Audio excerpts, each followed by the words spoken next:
Hi, welcome back to On the Same Wavelength. If you want to see more of us, the links to all of our socials are in the description below, as well as where you can find this week's guest. If you have any suggestions for future guests, feel free to leave them in the comments, and we hope you enjoy.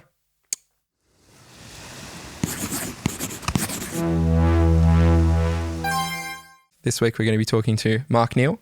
Mark is a very active member of the local music scene. He owns a label called Blue Grey Pink, as well as being the manager for Dillon, but we'll talk about that more later.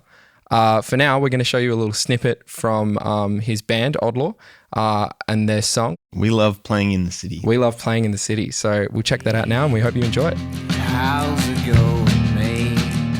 I got something that I need to say. One of us is working tomorrow and the others don't want to stay that late. Is it okay? So yeah, happy to have you here. Thanks. Who are you? Tell us a bit about yourself. My name's Mark and I do lots of music things to pay rent, and I just love music. I do a lot of music work. Right, and it does pay the rent. It does pay the rent. Yep. That's pretty cool. That's a really good sign, because it is a good sign. It doesn't for a lot of people that I know. So yeah, it only took me like 10 to 15 years. But right, hey, it pays the rent now. Awesome. So I've got 15 years of this poverty. Yeah, cool. So what kind of got you into music when? Yeah, well, I always loved it. Like when I was really young, I lived in Denmark down south. Oh yeah. And went to school in Albany, which was like an hour bus ride. So I would just, headphones in, yeah, CD Walkman, and I would just listen to albums a lot. Right. And then my friends and I, we loved music as well. It was something we talked about actively at school, and I didn't play really. Like we dabbled in a little bit of fucking around with music and stuff when I was in school. But when I left school, I decided I was going to do something in music, and I wasn't a kid that was going to uni really. So I went and did a music course in the town, which they had, because Denmark's really hippie town. So it's like the only courses they have at TAFE were like music, painting, and like pottery or something like that. That's pretty cool. So I did the music course, and the lecturer there taught me how to play guitar, and I learned how to write songs, and I just never really looked back. Right. So you started learning guitar when you graduated high school. Yeah. So I was 17 or 18. I was first starting to play. There you go. That's pretty cool. And then when did you move up to Perth? Yeah, so from there I ended up in a band down there that did a lot of stuff. And we moved to Perth. I must have been like 21 or 22 or something like that. And then at some point we went back there. Like that band, it was called Minute 36, and we had a bit of success. Like we went to Canada and played at this like Canadian music conference. Oh wow, that's so cool. We won a WAM award once, and there you go. Toured with Carnival. It did pretty well for people who, like, I didn't know what I was doing. I was managing, but I wasn't really called the manager. I was just the guy that did all the work and the emails. Someone else wrote the songs. And then I think that business side of it I was really good at, and I just ended up spending a lot of time doing that, which got me to where I am now. And so that let you kind of like found a talent for arranging and being on top of things. Yeah, well, when you're young, you don't really know what you want from music, right? Like you just kind of... Like I just wanted to play shows and hang out with my friends, and I think our dream or our goal was to just try and be on the road lots, and because that's, you get to see the world and get to play music. That's like the dream. Absolutely. But it's really hard, and it became kind of impossible for that band and for me. So I just found other things to do and met people, and then someone would give you a little thing to do, and you would do it well, and then maybe they'd pay you for it next time, and then you just keep doing things until eventually I got a serious job that paid pretty well. And yeah. And when did you start your own label? Because that's a pretty big step, I imagine. It's not as big a step as you think. Oh, really? Anyone could just start a label, right? Oh, right. You just start doing it. Yeah, you call it a label, and you put out songs and tell people it's on a label, and then there you go, label. So you were just like, I'm just going to make a label, just like blasé, or? Yeah, I think me and my friend who still plays in Odlaw and I play a lot of music with. Yeah. His name's Michael Strong. We played in a band called The Disappointed for many years. Okay. I think they're still doing it. I'm not sure. I'm not in it anymore. But me and Michael had this. He was building a studio and recording lots, and I was doing a lot of bookings or working with different artists. I think at that point I'd kind of signed a couple of bands to manage for the first time that I wasn't in, so I was managing bands that I wasn't in for the first time. And we just kind of joined forces. I think we even had like a bet. Like I think I'd started working with a band and he'd started working with a band, and we're like, we'll team up, and whoever, is more successful wins. I don't know what we win. It was just like a competition. Right. Who won? Neither of us, I think. Okay. And then as a label, like I just did all the label side and he did all the recordings. Yeah. And then he realized he didn't really want to do any of the label side at all. And he just went and did the studio route, and I just kept doing some releases. Right. Okay. But it was a weird thing to do because, I didn't really, most of music career is like, I don't actually know what I'm doing. I'm just figuring it out as I go. Yeah, absolutely. Making a lot of mistakes and then finally getting things right. Yeah. Well, and because I guess if you did music at TAFE, you wouldn't have been taught any of that, I imagine. No, you taught very basic things. Like we did a bit of a business course, and it's very good. They're good things to do because it's quite a lot of practical hands-on work. Yeah. But so much of it is just doing it and figuring it out as you go. And TAFE was great because having a place where there's a lot of people studying the thing, you could connect with them quite easily, and you could all learn together. And also you get to kind of do it full time, right? Like otherwise I was like working at Harvey Norman selling toasters and then going to play gigs after that. But being at TAFE meant I could do music quite a lot, be quite active. Yeah, I know what you mean. That's what I found about being here as well. It's like, obviously the skills that I've learned have been super important, but like meeting people that are like involved in the industry in some way. Like I wouldn't have met you if I wasn't here. I wouldn't have met Jess or Ryan and stuff. And it's like I'm starting to meet way more people that are involved in like the local scene, which was kind of something that I wanted because I'd never really like broken into it. Like I was in bands when I was a kid and stuff, but never really like started to meet people properly. Yeah. So yeah, I know what you mean about kind of, it's like a hub of just like like-minded people. Yeah. Yeah. And it's good to be able to just do it a lot. Yeah. Full time almost. Yeah, exactly. And it's a really good excuse as well to be like, working at Harvey Norman and just being like, I can't take that shift, sorry, because I've got music stuff to do because it's my degree now. Yeah. Like it feels, I don't know, it feels a little bit more legit on my end as well. Yes. Yeah. But that's really cool. Sure. And then from there, it's transitioned into full-time work, which is pretty cool.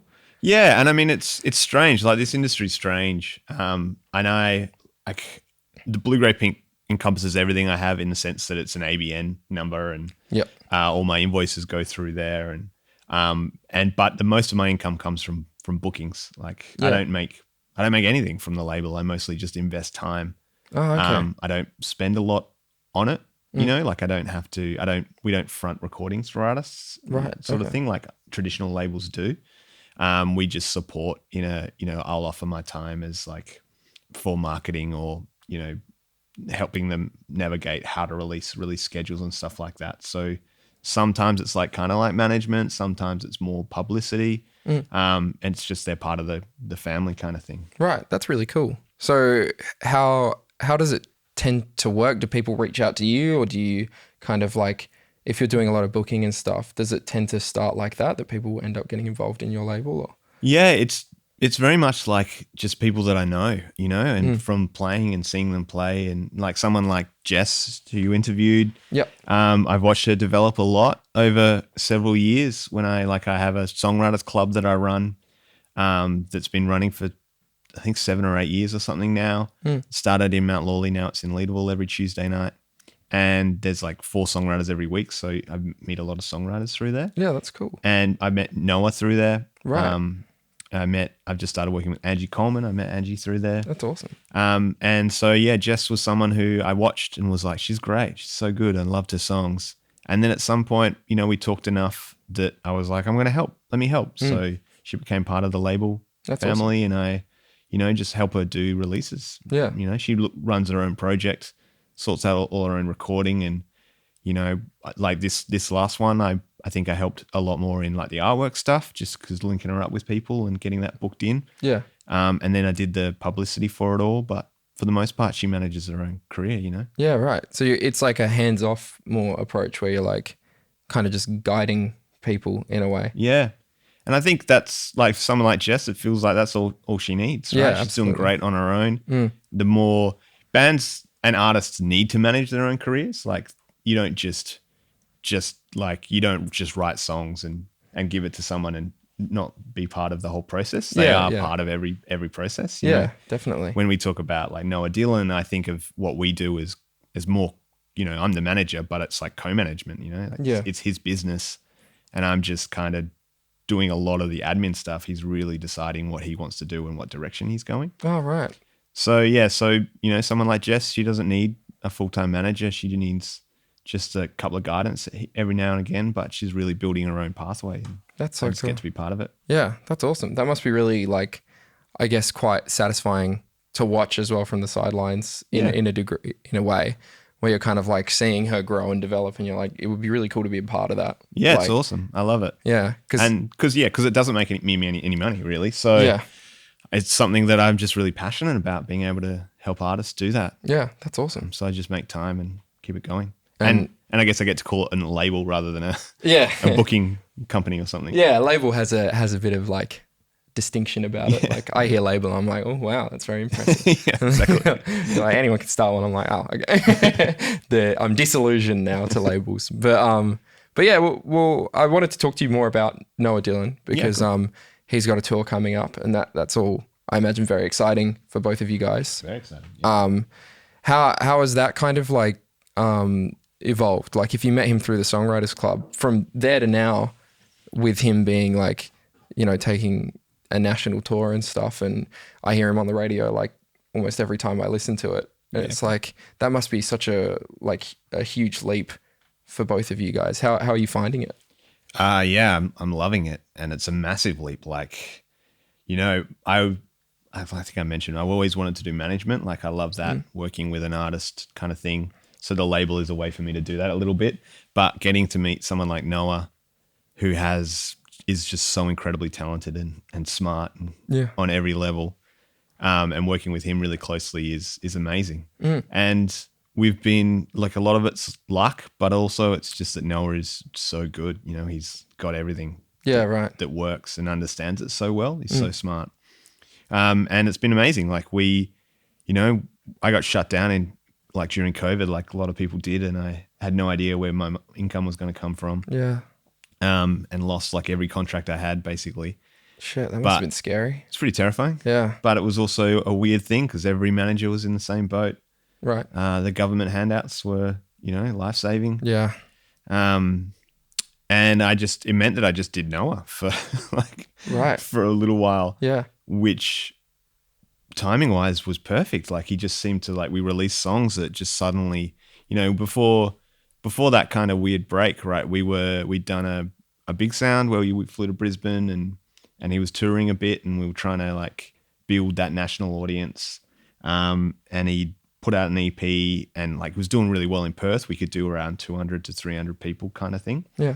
And then we put out a song right at the start of COVID. I think it was Matthew McConaughey. And then we had another one back it up really quickly. And then Knievel Daredevil was the last one, and it just all grew. Triple J picked up every track, and suddenly they were getting calls from labels and booking agents and lawyers and all sorts of things, and the audience just grew mostly digitally in a really short amount of time. Yeah.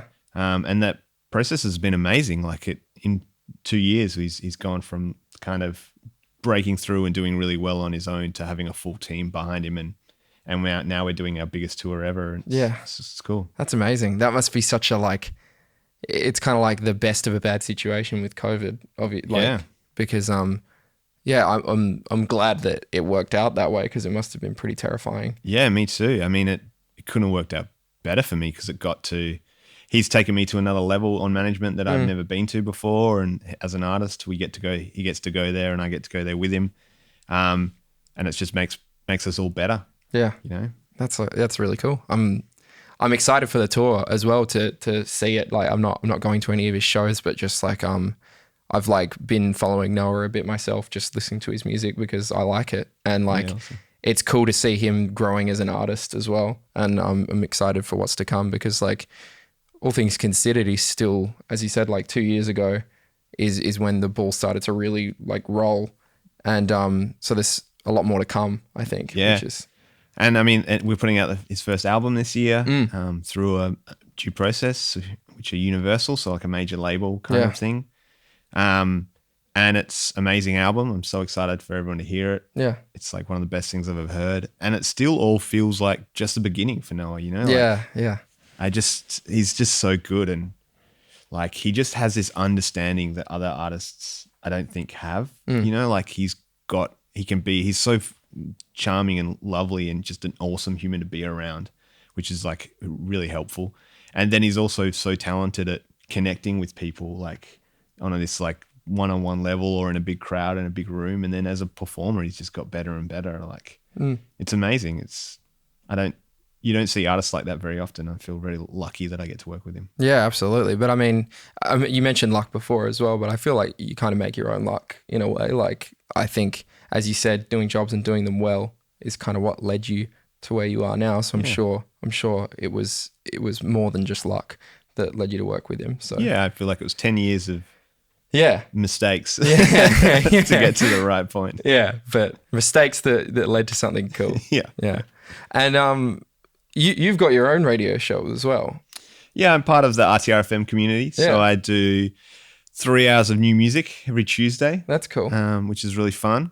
So how do you find that? Like, I'm sure you've got a lot more experience than I do in presenting things. So yeah, it's easy. Like, I mean, it's easy for me because it's now that I've been doing it for 6 years, it's very easy to do the show, and I know where to go and find new music and put a show together. Sometimes it will take a full day to put a 3-hour show together. Sometimes it feels like it only takes an hour, you know? And thankfully I don't have to really do many in-depth interviews. So I'm mostly just being like, hi, here's a new song, check it out. And you play it and then I listen to music for 3 hours. That's pretty cool. So like a lot of the research is just listening to music, I guess, or like finding music. That must be fun because it falls in line with your hobbies and everything else that you do. Yeah, and RTRFM is such a beautiful place to be a part of as well. There's so many great presenters and great people in that community. So I love that. Yeah. And yeah, I get to, and it's like also, it's like it's not work, right? Like everyone volunteers at RTRFM, so I volunteer that 3 hours or however long it takes me a week to do it. But it feels so valuable because I'm actively looking for new music and listening to new music and kind of following what's going on in other parts of the world. And I think if I wasn't doing the show, it's quite easy to fall out of that.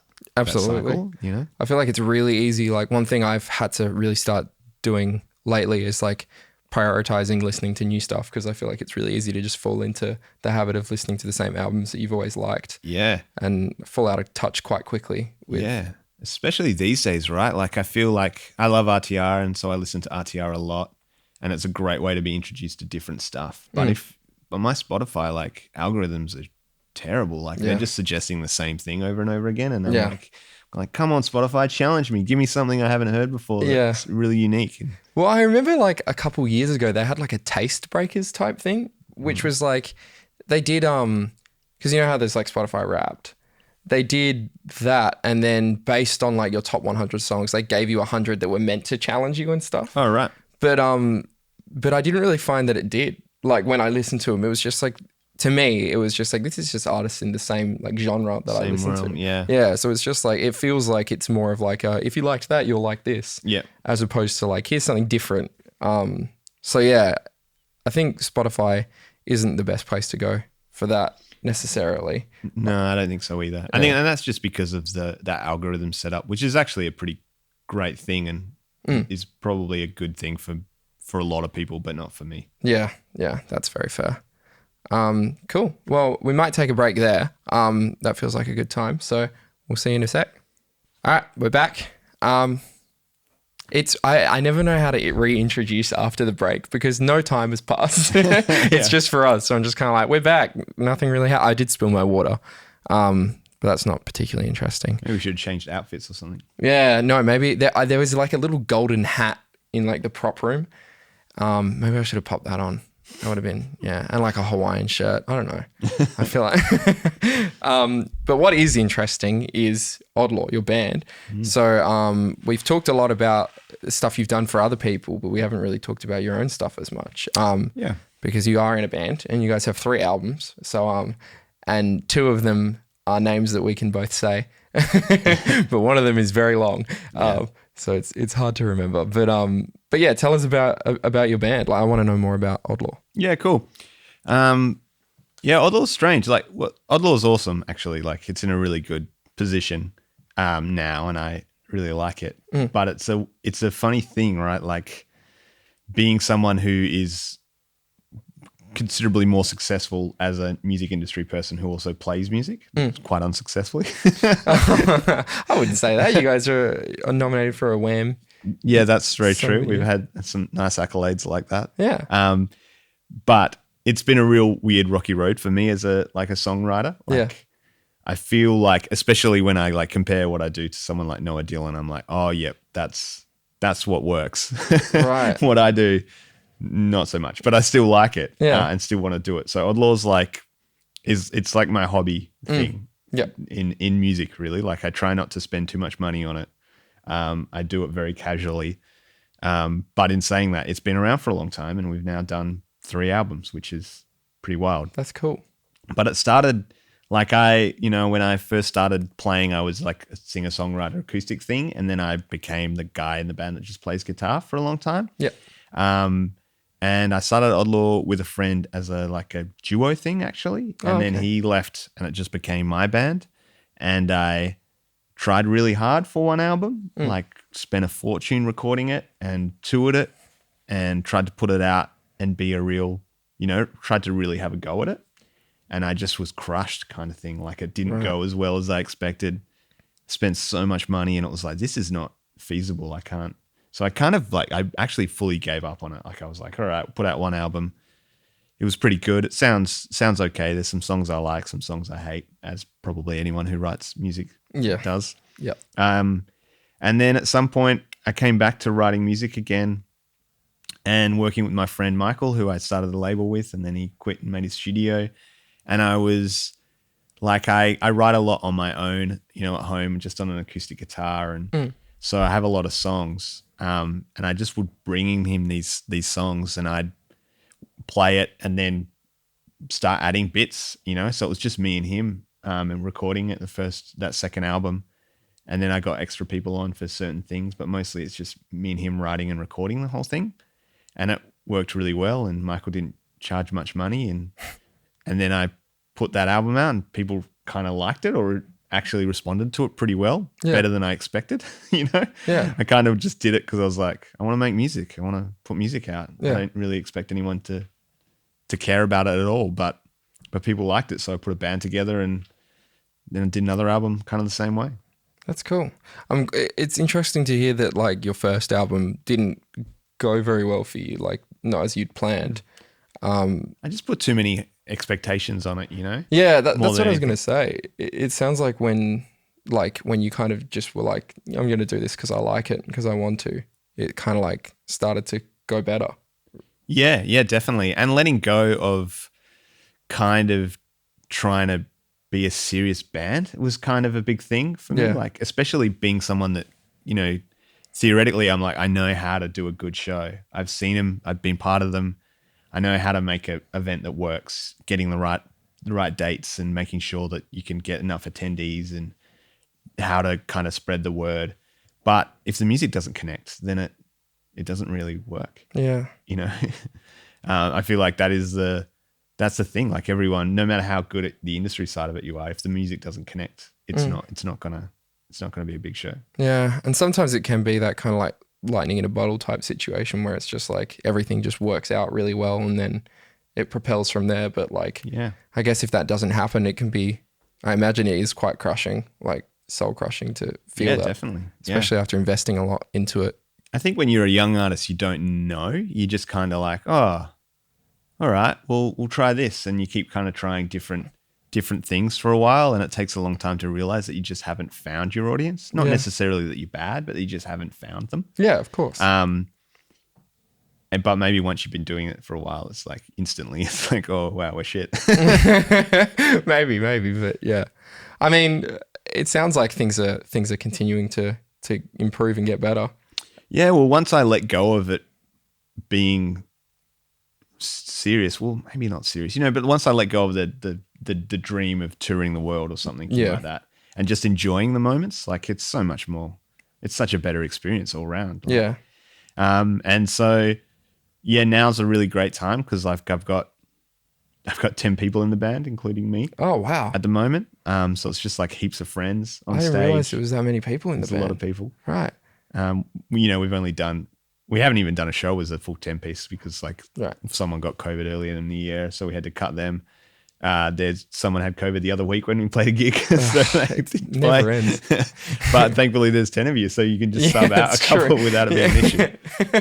Yeah, they're like, wow, there's so many people in your band. You're like, only half of us are here. Like, You could probably do it as a 3-piece quite happily. There you go. Yeah, well, I mean, that's a good place to be in, I guess. Like, I'm sure everyone feels expendable, which isn't great. But well, yeah, it's just like that, like they just like playing the songs and they're my friends. And, of course, yeah. I have no issue with it. Like, because then there's no real agreement other than like I bring beers to rehearsal and pay for rehearsals. Right. And I will not make them really have to pay for anything. Yeah. They just like rock the up only and play. agreement. Yeah, they just rock up and play. That just sounds like a lot of fun though. Like playing in a band with 9 other people and having a few beers and making music sounds like, I know like obviously like touring the world and being super famous is the dream, but that sounds like a bit of a dream as well. Like, yeah, it's great. Yeah, that's awesome. Yeah, so we only play, once, twice a year, if we're lucky, maybe a bit more. And I've still got heaps of songs and I'm just recording or writing and trying to record. So yeah, this thing will go for as long as I can be bothered with it. Yeah. And I mean, you also play in Sugar Wife with Ryan from the first episode. And like you're obviously heavily involved in the music industry outside of that. So it's like kind of always will be around even if Odlaw stops playing, which is kind of, I guess, a nice feeling, I imagine, to know that it's not like everything rides on this now. Like, yeah, exactly. It's such a good, and Odlaw is so my project. Like it's my words and my songs, and I can do whatever I want with it. Yeah. Like I'm probably gonna make a country album soon, just because I can. Yeah, you're allowed to do whatever the fuck I want. I can do that. And change genres. Yeah. Who cares? Yeah, why not? That'd be cool. Yeah, I think I always want to be playing music. I'll always do it for myself. So yeah, but Sugar Wife's a great band to be in. I get to play bass. Yeah, cool. There's an album coming out this year. Okay. I'm excited about that. What's the album called? Do you know? I don't actually. Oh, right. So it's still in development, the album name. Yeah, it might be decided. Oh, I right. just haven't really been paying attention. I put you on the spot. Let's hope this doesn't get out. So, I mean, obviously with all your experience, like being in bands, and you mentioned like you get to witness a lot of people kind of like making it and kind of getting around the music industry. What advice would you have for younger people, or I guess anyone that kind of like wants to start, playing shows or making progress as a musician? Yeah, cool. Well, it's all about the audience, right? Yeah. Like there's no quick, cheap way to do music career at all. And if you're an artist starting out, it's just about finding the audience and developing a show and looking after that audience, right? Because no matter how successful you are, like there are going to be peaks and troughs of any artist's career. But if you connect with people and have an audience, it really doesn't matter whether, an album is a #1 ARIA hit or it's a fan album or whether a label's on board or not. But if you can find people that respond to it and look after them and keep engaging with them, that is how to stay successful. Yeah. So early on, it's just about, it's just being a part of the community, rehearsing lots and playing live when you can and just trying to be part of the space that you're in. Watch what other bands are doing, support them, go see all your friends playing and bring all your friends to as many shows for other people as you can and connect with people. That's like the best thing you can do starting out, because that'll teach you how how to connect with audience. You know, like when people play their first show, right? They're usually their first ever show will be really successful because they'll bring all their friends, all their family, everyone they ever know will come to their first gig. And then from there, it like trickles. Like it gets less and less people because your family stop coming. Your friends will have seen you recently. They'll stop coming. But hopefully in that gap, right, it converts and there are a few people that somehow, like some of your friends turn into fans, some of your family turn into fans, or new people come along and they become fans. And so it switches from all your friends and family into this new people that you probably even know for a while until they're too big that you can't know everyone. Yeah. Right. So get, I guess, the network of people that will come and see you and try and transition into developing an audience outside of them as well. Yeah. And figuring out, you know, what that audience is really is a really interesting thing. And these days, like there are ways to do it. You can watch what your streaming numbers are and who's listening and what age demographics they are. You can see all that across Instagram and social media and TikTok. And so you can track who they are and kind of almost target like-minded people, or, you know, if they're listening to these artists, try and connect to those artists as much as you can. And whether it's covering their songs or supporting them or just going to their shows. Yeah. And just try and grow audiences. Yeah. Okay, cool. So I think, because like growing an audience is obviously very important and like connecting with them and stuff. But what about like, in terms of like booking gigs or like playing gigs, what would your recommendation be for that? Like someone that wants to start? Yeah, just start doing it, because that's like, there's always like, you're going to screw that stuff up. Like you're always going to screw up booking and running your own shows at the start, but you just got to do it to figure out how to get better at it. Yeah. Like, and there are a lot of places to start in a good way. You know, it's always going to change. So by the time you even maybe see this, there might be whole new venues and new places to start. But currently it's like the Bird does a Monday event called Monday Milk. There are a lot of places like I think Linnets and Aardvark and Fremantle and Mojo's that have regular kind of new band nights that you can play on. So you're just reaching out to those venues and just asking, you know, just being like an email to an agent, be like, hey, how do we play? What do we have to do? Right. They generally, you know, they might have something quite, you know, I book the Sewing Room. Sometimes I have a generic email where I just like can paste it out to them, or depending on how busy I am, or otherwise I'll just be like, yeah, let's chat. We'll chat through what they can do to run their own show or be part of a show. Yeah, cool. Do you usually expect some sort of like them to send you something, like maybe a song that they've done, or like? Yeah, cool. Yeah, so you don't want to keep an email kind of brief. Yeah, like you want it to be straight to the point. This is kind of what we sound like. This is who we are. If you've had a playing experience, or if you've got links to social media, links to music, live clips on YouTube or something like that, all that stuff's good. Right. So an agent can get an idea of what you sound like and where to put you. Yeah, right. So you can just start trying to put yourself out there, like talk to people, I guess is the main takeaway. Like don't be scared to message agents and booking agents and stuff. Yeah, you should never be scared to message people. Like there's, you know, at a certain point, if you're trying to, you know, message Tame Impala and ask for a support slot, you're probably doing it wrong. But from a starting position, most people like me and other bookers that I know and other managers that I know are very open to chatting to people about this stuff, because we've all been in the position of being like, I don't know what I'm doing. Yeah. Who do I talk to? Of course, yeah. And we've all probably, I've still got people that I go to when I'm like, I don't know what I should do about this. What did you do? What are your experiences with this kind of thing? Right. So it never really ends, you would say. There's always room to keep, I guess, learning how to reach out more. Yeah. And in this industry, like you're always things change. Like it's in the short time I've been in this industry, it's like things have changed dramatically.